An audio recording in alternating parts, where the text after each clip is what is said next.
можно было бы стол поближе пододвинуть, а то я как-то где-то вдалеке, как Мао Цзэдун какой-то. Или, знаете, женщины, которые боятся, чтобы их вблизи видели, они так на расстоянии. Но можно подвинуть, если мне кто-нибудь поможет эту штуку пододвинуть. Стол такой тяжелый.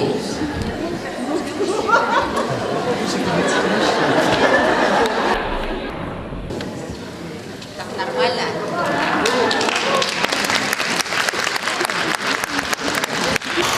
Здравствуйте, Рената. Здравствуйте. И начинаю с комплиментов. Вы сегодня очень здорово выглядите. Я думаю, зал меня поддержит.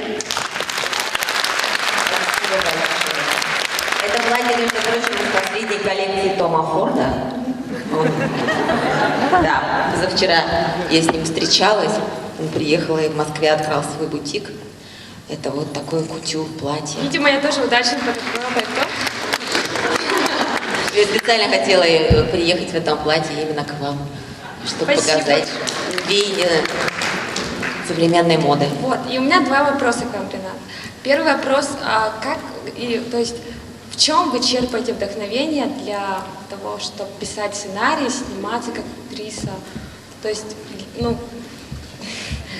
знаю, я так волнуюсь. Но мне кажется, все равно ты черпаешь вдохновение именно тогда, когда твоя душа способна как-то сострадать. Когда твоя душа спокойна, неспокойна именно когда она хочет там чувствовать, когда она в поиске любви, или когда у нее даже какое-то несчастье. Творческие люди, они даже наоборот, эти вот свои какие-то творческие невзгоды, они из минусов превращают в плюсы. И поэтому, конечно, твое вдохновение никак не может равняться там с благополучием. То есть я могу, конечно, перед вами стоять там в последнем платье от Тома Форда, но это вовсе не значит, что, например, у меня нет какой-то раны в сердце. То есть, конечно, творчество и благополучный обывательский образ жизни – это две абсолютные противоположности. И, конечно, творческий человек не может быть так называемым нормальным человеком. Как говорят, знаете, бабушки на скамейках или мамы, которые говорят, ну вот, я хочу, чтобы ты был нормальным человеком. Нет, вот я не хочу быть нормальным человеком, для меня нет большего оскорбления, если бы меня назвали нормальной. То есть я не норм. Я тоже не нормальная. В общем, а второй вопрос мой такой. Я знаю, то, что вы в творческом дуэте с Алексеем Балабановым, и мне хочется вас спросить, какой из его работ наиболее вам нравится? Где вы участвовали, может быть, или вообще в целом? Вообще я Лешу Балабанова очень люблю именно как такое человеческое существо. Он, кстати, абсолютно нематериальный человек. Какие фильмы он снимает? Я считаю, что он какой-то некий проводник каких-то сил, потому что он снимает очень радикальные фильмы. И вот этот фильм, где я снялась «Мне не больно», он такой один из самых для него нетипичных. Хотя вот героиня опять умерла. Правда, я помню, что я должна была по сюжету умереть через месяц, но он как-то меня пожалел, и вдруг в фильме я увидела, что умерла она через 3 месяца. Дал еще чуть-чуть пожить. Вот какая вы дома? Какие у вас отношения с семьей? Что вот как? Какие? Нет, потому что вы... Ну как, все время, да, в борьбе. Дочери сейчас исполнился юбилей, как я называю, 10 лет. С нами живет женщина, которая все время с нами живет по дому, помогает. Если вот я сегодня уехала, там они поехали либо к бабушке, либо они едут в дом. У нас там кошка заболела. То есть я живу как, в принципе, все нормально. Я даже полы мою. Вот как раз это Посуду. меня интересовало. То есть, потому что вы человек творческий. Я, наоборот, очень увлекающаяся. Если я начинаю мыть, так уж я мою. Могу всю ночь посвятить этому. Спасибо. Мне не хватает времени, конечно, на быт. Я хочу все время разобрать какие-то шкафы, что-то там где-то что-то разложить. Я обожаю что-то шить. Мне это успокаивает. Знаете, как в психбольницах дают же вот эти подушки строчить. Это же такая трудотерапия, я себя, вот видите, сама успокаиваю. А вот ребенок вот ходит в школу во французскую, уже важничает, меня оскорбляет, что я говорю «мерси» слишком картаве, и это выглядит, как она мне говорит, смешно и глупо. Это мне говорит ребенок 10 лет. Спасибо Так большое. что вот так. Сейчас должны привести трейлер моего нового фильма, который я сделала как режиссер. Называется он «Последняя сказка Риты». И сейчас запустился сайт этой картины. Вот я ее снимала почти 1,5 года, вот уже мы находимся на последней стадии завершения этой картины. И вот картина уже смонтирована, и вот она на стадии озвучания. Музыку написала Земфира, в картине снялась Таня Друбич. Тоже такой мистический сюжет, современная сказка о том, что за каждым человеком есть какой-то присмотр, что это не какой-то присмотр каких-то служб госбезопасности, а это такая высшие силы, которые засылают сюда своих представителей. И эти существа, они притворяются под людей. И, например, выбирают красивые души, которые им понравились, и забирают их с собой, и сопровождают их как бы туда, на тот свет, но одновременно при этом выбирая самых качественных. А самое главное для них это те души, которые способны любить. Так что вот скоро выйдет эта картина, которую я делала как режиссер и как продюсер, совершенно независимым таким.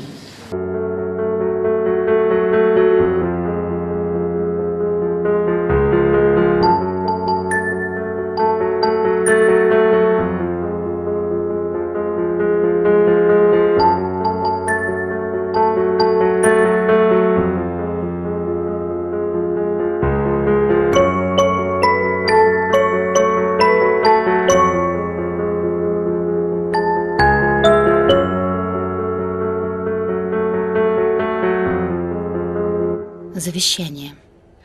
В случае моей смерти я, Маргарита Готье, все мое движимое и недвижимое имущество завещаю Николаю Николаевичу Серебрякову. Прошу меня сжечь, прах мой развеять где-то в городе на ветру и быстро отбежать. Все. Смерть должна быть похожа на тебя. Нарядная, веселая, с бокалом шампанского. Сказала все по делу.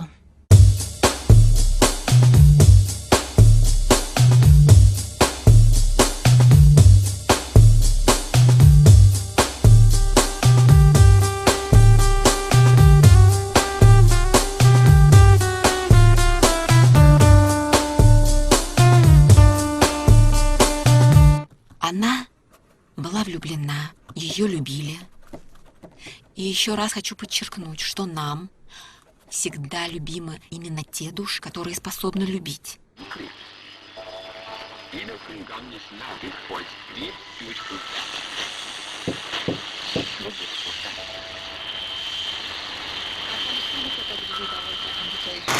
Следующий этап я хочу сделать шпионскую картину про шпионов. Спасибо Там будет и большое. кино, и шпионы, и любовь, и красивые женщины. Я вообще не понимаю, как можно снимать картину, например, где только одни мужчины. Это же даже не интересно. Это даже не совсем красиво. Я считаю, что да, в кино все-таки нам должны показывать красивые лица, красивых людей. А на каком моменте своей жизни вы захотели снимать, а не сниматься больше? Вы знаете, я поступаю в ВГИК, я же поступила на сценарный факультет, и я не хотела сниматься. И в ВГИКе я практически не снималась. И вот эту вот брешь пробила Кира Муратова, которая, конечно, не могла не сняться, отказать ей, потому что тогда ее фильм, вот «Короткие встречи, долгие проводы» показывали, вообще там где-то она была такой закрытый гений. И, представляете, мне этот гений зовет сниматься в своей картине. Конечно, я не могла отказать. И, в принципе, вот даже присутствие на этих площадках – это самая лучшая школа. Именно я поработала с такими гениями, как Кира Муратова, как Питер Гриной, там, я не знаю, как тот же Леша Балабанов, как там Александр Мета. Я всегда пыталась не размениваться на плохие проекты. И мне всегда хотелось поработать именно с выдающимися режиссерами. И я считаю, что любая твоя работа должна основываться на обмене, чтобы ты мог что-то отдать, но не у тебя забрать, а чтобы ты тоже мог чему-то научиться. Также в человеческих отношениях я не приемлю потребительских отношений. Всегда должен быть обмен. И, конечно, меня очень многому научила и Муратова. Я когда у нее снималась, я научилась и разводить мизансцены, тому, чему нельзя научиться, в принципе, если у тебя нет таланта. И разводить мизансцены, репетировать, работать с актерами. А у Питера Гриноя я научилась, как, например, работать на площадке с операторами, насколько свободные мозги, насколько ты должен быть, конечно, вне норм, а должен отпускать себя. Знаете, вот когда я сейчас делаю вот этот свой независимый проект, хорошо, я там вложила деньги, которые я сделала, такую капсульную коллекцию для одного очень крупного бренда. И весь этот гонорар я потратила на свою картину. Но в данном случае я просто себя отпустила. Я решила, что я не буду сдерживать свое безумие. То есть, если оно у меня есть, и свое вдохновение, у меня не будет никаких внутренней цензуры и внешней цензуры, то, что там осуществляют какие-то другие продюсеры, которые могут запустить тебя в проект. Понимаете? Ты можешь там доснять что-то, что-то переделать. Так что... К чему я все это веду? Какой вопрос? Спасибо, Рената. Спасибо, Пожалуйста. У меня вопрос связан с вашим творческим дуэтом с Земфирой. Ее я тоже очень-очень обожаю. Кстати, передайте обязательно привет. А вот сейчас мы делаем вот эту картину «Последняя сказка Риты», и там очень много. Она вообще отвечает за весь саундтрек, она композитор этого фильма.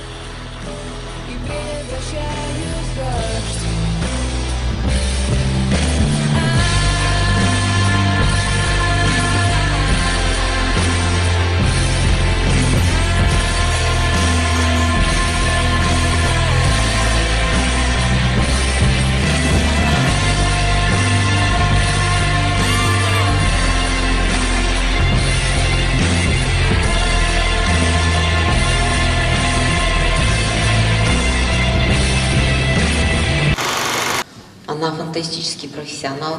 И вот кого-то близко приближенного к ее уровню я, конечно, вижу. Это артист, тем более еще даже на концертах, абсолютно такого мирового уровня. А кого еще вы можете назвать, который бы держала, собирала олимпийские без рекламы, без телевизора? Она принципиально ушла из всех СМИ и собирает олимпийские. Ну, может быть, только Шевчук и она. И вопрос такой, тоже также с вашим сотрудничеством. Вообще тяжело с ней вам было работать? Она же такая колючая. Нет, вы знаете, вот почему-то вот про людей цельных и как бы таких, ну, кто распускает слухи? Люди, наоборот, которые, мне кажется, именно кучкуются против кого-то. Чем талантливее человек, тем больше я о нем слышала, что это трудный человек. На самом деле это неправда. То же самое мне говорили про Мурдюкову, то же самое мне говорили про Киру Муратову, то же самое говорят про Земфиру. Наоборот, чем больше масштаб личности, тем эти люди более удивительные именно в сотрудничестве. Конечно, они требовательны, но для того, чтобы сделать то, что делают они же требовательны к себе прежде всего. И они требуют прежде всего еще и от других. Конечно, те, кто не может этому соответствовать, они говорят, что у них дурной характер. Но это не дурной характер, это просто ты не соответствуешь их уровню. Это все. На мой взгляд, на мое личное восприятие, тот эмоциональный фон, наверное, шедевр, который вы сделали, для меня самый яркий, это ваш замечательный фильм, где вы выступили сценаристом и сыграли главную роль Лары в фильме «Небо, самолет, девушка». У меня есть один вопрос. Насколько... Ну, фильм очень ярко отличается от ремейка. Ну, он был ремейком, да, получается, еще раз про любовь, и от самой пьесы. Смотрите, Эдвард Станиславович отдал эту пьесу, и я просто из вот конструкции, которую я просто наполнила своими диалогами, сохранив там какую-то там канву. Вот у меня с этим вопрос. Насколько с Эдвардом вы обсуждали этот сценарий? И как он отнесся к этому? Он абсолютно до меня никак не давил, он просто отдал права и был счастлив, чтобы я сыграла эту роль. Хочу вам сказать, что Татьяна Доронина в каком-то смысле даже очень ревностно к этому отнеслась. И даже были какие-то у них там разговоры, она как-то очень ревновала, что он отдал эту роль мне. Но, в общем, в результате, получилось, что на теперешний момент две актрисы играли эту роль. Но на самом деле, мне кажется, ну как можно ревновать к пьесе? Если это замечательные пьесы, могут воплощать множество актрис. Ну как можно ревновать там к Гамлету, который играет много Гамлетов, артистов? Или там, я не знаю... И прежде всего, это замечательная пьеса. Да, спасибо большое. Я еще хотел небольшую просьбу. Мне кажется, у вас кое-чего не хватает на столе. Буквально 1 секунду.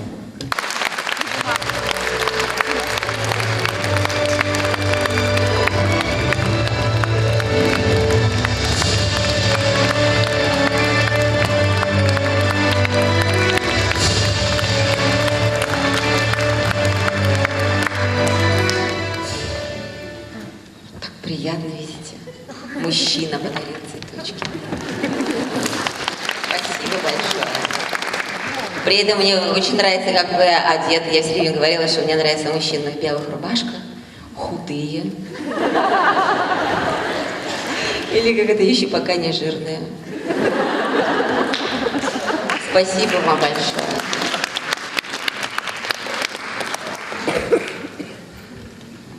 Ну, что, встреча окончена?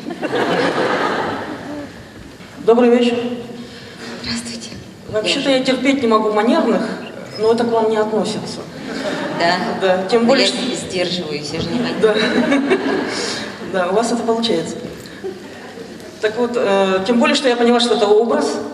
И, честно говоря, по-настоящему вот я стала вас воспринимать после, на мой взгляд, гениального фильма «Нет смерти для меня». Вы знаете, мне безумно понравилась манера, в какой манере вы это сняли, совершенно свой стиль, свой язык, свой почерк. И мне кажется, что именно документальные фильмы у вас, ну, это просто, по крайней мере, вот этот, возможно, дебют, да, все-таки был? Да, это была вообще самая первая картина полнометражная. И, между прочим, у меня тогда были продюсеры, которые мне говорили, что это невозможно, говорящие головы. Вы знаете, что существует правило, что ты не можешь монтировать крупные планы один за другим, что они не держат.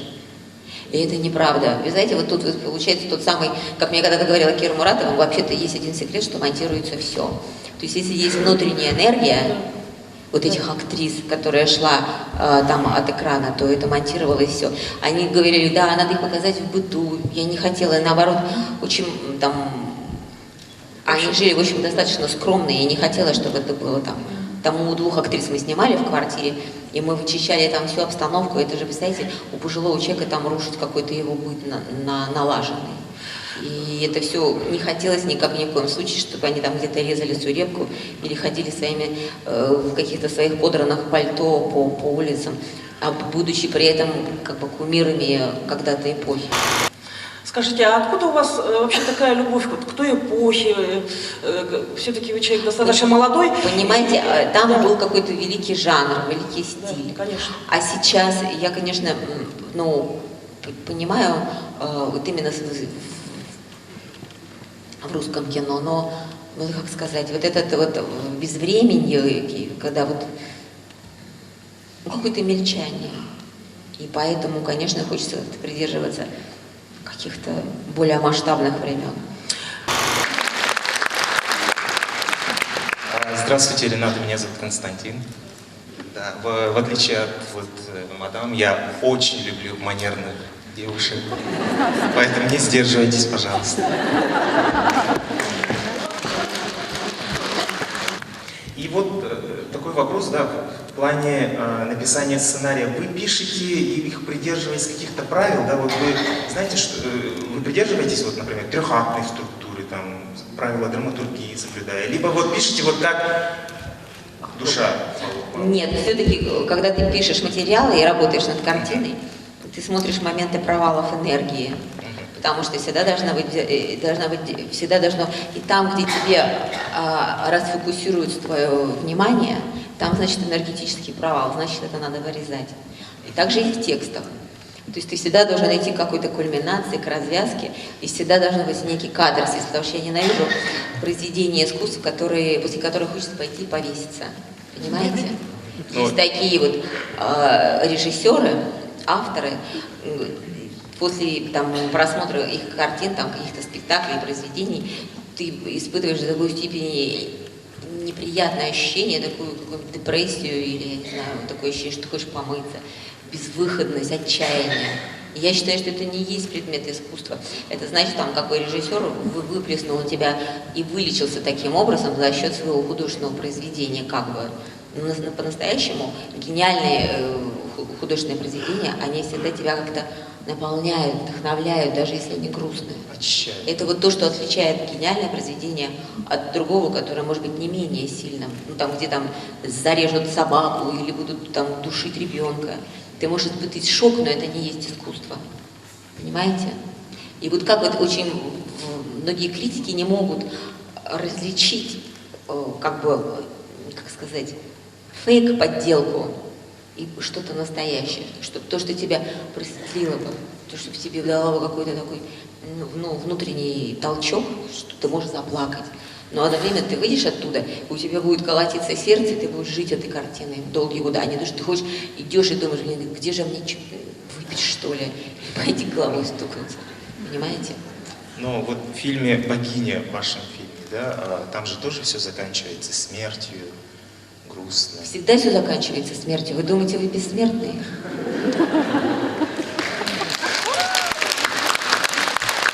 Хочу вам сказать, что я последователь такой, может быть, странной теории, но и я ее придерживаюсь, что я не делю людей на мертвых и на живых. То есть все мои мертвые, они для меня как живые.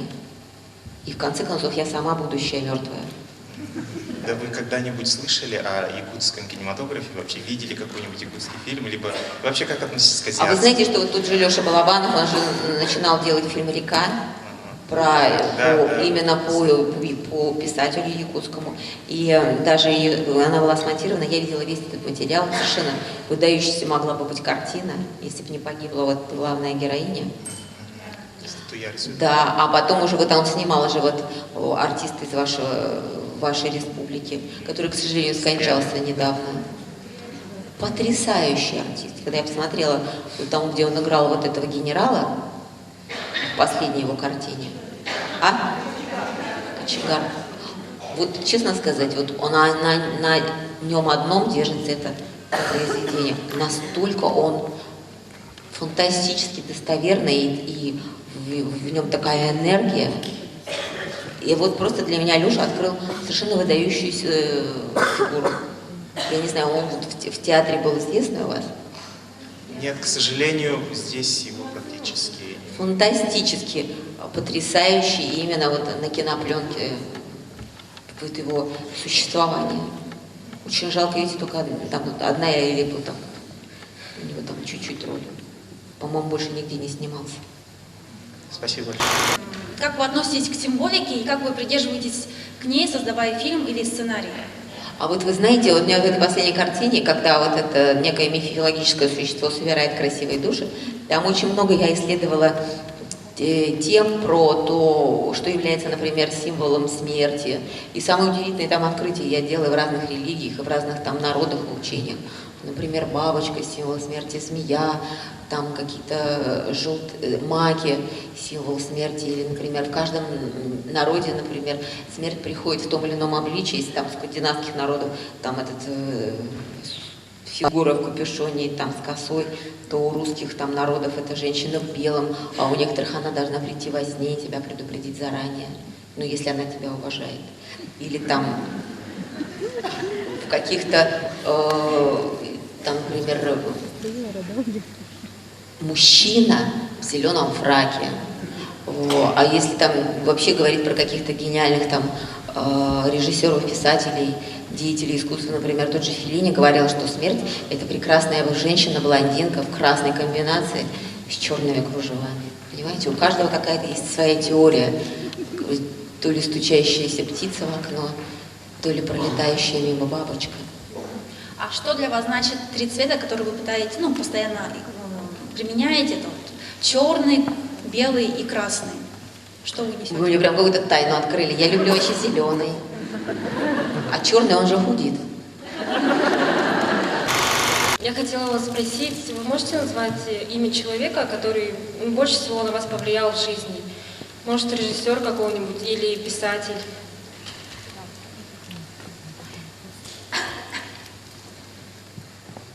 Ну, честно сказать, все равно это собирательный образ. И вообще я вам не советую тоже себе сотворять кумира. Вот нужно учиться, мне кажется, у многих. То есть, например, какой-то некой дерзости, бесстрашию я научилась там у той же Киры Муратовой. У Земфиры пойти против всех и быть в результате правой. Понимаете?